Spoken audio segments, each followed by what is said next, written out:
राणा लाखा की मृत्यु के बाद चूड़ा के संरक्षण में मोक्कल को मेवाड़ का शासक बनाया गया। धीरे धीरे हंसा भाई को चूड़ा पर झूठा शक होने लगा कि ये कहीं अब मेरे बेटे को हटाकर राजगद्दी पर ना बैठ जाए। चूड़ा वहां से मालवा चला गया, इसलिए हंसाबाई ने चूड़ा को मेवाड़ से निकालकर अपने भाई रणमल को मेवाड़ बुला लिया और मोक्कल का संरक्षक बना दिया। मोक्कल के दरबार में कई शिल्पी और विद्वान रहा करते थे, जिनमें प्रमुख रूप से मन्ना फन्ना विसल शिल्पी और योगेश्वर और भट्ट विष्णु जैसे विद्वान रहा करते थे। राणा मोक्कल ने समिदेश्वर मंदिर का जीर्णोद्धार करवाया और उसका नाम त्रिभुवन नारायण मंदिर रखा तथा द्वारिकानाथ विष्णु मंदिर का निर्माण करवाया। मोक्कल ने एकलिंग जी के मंदिर के चारों ओर परकोटे के निर्माण करवाया। एक दिन मौका पाकर महाराणा सेक्टर सिंह की पासवान के पुत्र चाचा और मेरा ने मोक्कल की हत्या कर दी। उस वक्त मोक्कल अहमदाबाद के अहमद शाह के विरुद्ध अभियान पर था। मोक्कल एक प्रतापी शासक था जिसने नागौर के शासक फिरोज शाह को रामपुरा के युद्ध में व गुजरात के शासक अहमद शाह को पराजित किया था।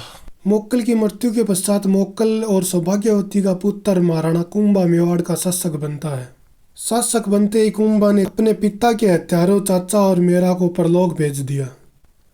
चाचा मेरा के सहयोगी महपा पंवार व चाचा का बेटा एक का भागकर मालवा के महमूद खिलजी की शरण में चले जाते हैं। यहाँ पना मेवाड़ के राणा मोक्कल सिंह के कत्ल में शामिल महपा पवार और इक्का मेवाड़ से भागकर मांडू में गए हैं, आपकी पनाह चाहते हैं।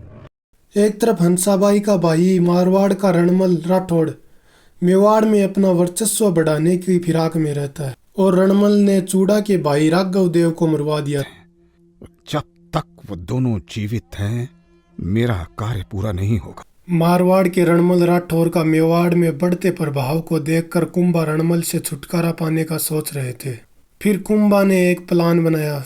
मेवाड़ में एक भारमली नाम की दासी रहती थी जिससे रणमल राठौड़ एक तरफा प्रेम करता था और भारमली राणा कुंभा से एक तरफा प्यार करती थी। कुंभा ने मौके का फायदा उठाते हुए भारमली की सहायता से रणमल को रास्ते से हटा दिया।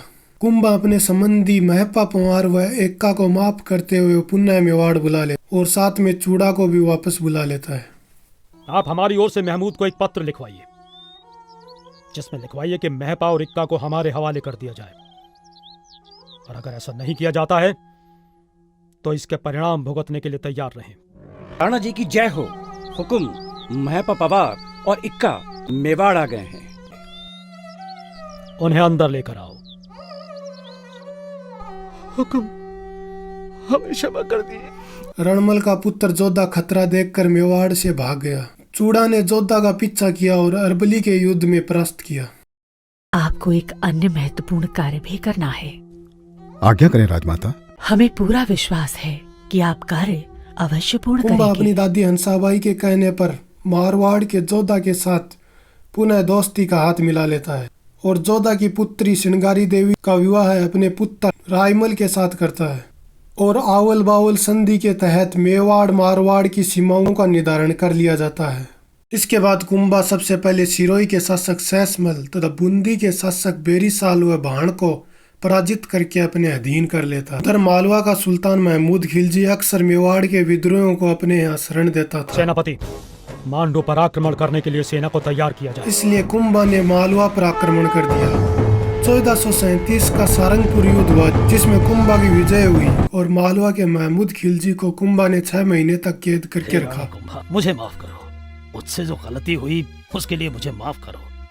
मैं आपको भरोसा दिलाता फिर कभी ऐसा नहीं होगा और मालवा हमेशा मेवाड़ के नीचे रहकर ही शासन करेगा। इस विजय के उपलक्ष्य में कुंभा ने अपने आराध्य विष्णु के सम्मान में चित्तौड़ में विजय स्तंभ का निर्माण करवाया जिसके वास्तुकार जेत्ता नापा और पुंजा थे। विजय स्तंभ को भारतीय मूर्ति कला का विश्व कोश कहा जाता है। हम रातों को सो नहीं पा रहे हैं। 6 वर्ष बाद अपनी पराजय का बदला लेने के लिए 1443 में मालवा का सुल्तान कुंभलगढ़ पर आक्रमण करके बाण माता के मंदिर को नष्ट कर देता है। फिर से 1446 व 1456 के बीच सुल्तान फिर से प्रयास करता है लेकिन कोई सफलता नहीं मिलती है। उधर नागौर की उत्तराधिकारी लड़ाई में शम्स खां कुंभा की सहायता से नागौर का शासक बन जाता है, किंतु शासक बनते ही शम्स खां कुंभा के साथ धोखा करता है और गुजरात के शासक कुतुबुद्दीन के पाले में चला जाता है। इस बात से कुंभा को गुस्सा आता है और कुंभा नागौर पर आक्रमण कर देता है।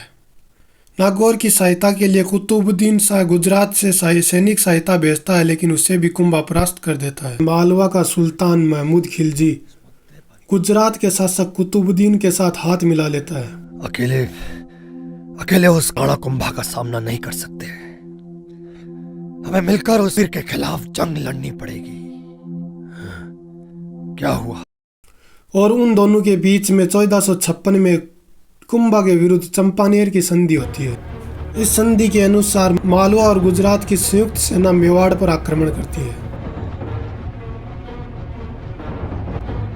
परंतु कुतुबुद्दीन पहले ही कुंभा से डरकर वापस भाग जाता है। फिर कुंभा खिलजी की ओर बढ़ता है और 1457 के बदनौर के युद्ध में महमूद खिलजी बुरी तरह पराजित होकर भाग जाता है। इस विजय के उपलक्ष्य में कुंभा ने बदनौर में खुशाल माता का भव्य मंदिर का निर्माण करवाया। कहा जाता है कि कुंभा अंतिम दिनों में उन्मादी रोग से ग्रसित हो गया था। एक शाम के समय कुंभा मामादेव तालाब के पास बैठा था, तभी उसका बड़ा पुत्र उद्दा आकर उसकी हत्या कर देता है और स्वयं को मेवाड़ का राणा घोषित कर देता है। राणा कुंभा राजपूताना के सभी शासकों से सर्वोपरि थे, इसलिए उन्हें हिंदू सुल्तान कहा गया। साथ में संगीत प्रेमी होने के कारण अभिनव भट्टाचार्य और वीणावादक परिवीणन कहा गया है। कुंभलगढ़ अभिलेख में उसे धर्म और पवित्रता का अवतार कहा गया है तथा दानी राजा भोज व कर्ण से भी बढ़कर बताया गया है।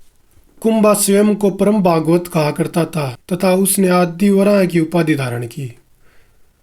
कुंभा की अन्य उपाधियों में महाधीराज, राव राय, राणे राय, चाप गुरु, राय राणो रसो, राजगुरु, दान गुरु, हाल गुरु, परम गुरु, छाप गुरु, नरपति, अश्वपति, गजपति, नंदिकेश्वर अवतार आदि उपाधियां प्राप्त। राणा कुंभा को राजस्थान की स्थापत्य कला का पिता माना जाता है। कविराज श्यामलदास के अनुसार मेवाड़ के 84 दुर्गों में से कुंभा ने 32 दुर्गों का निर्माण करवाया।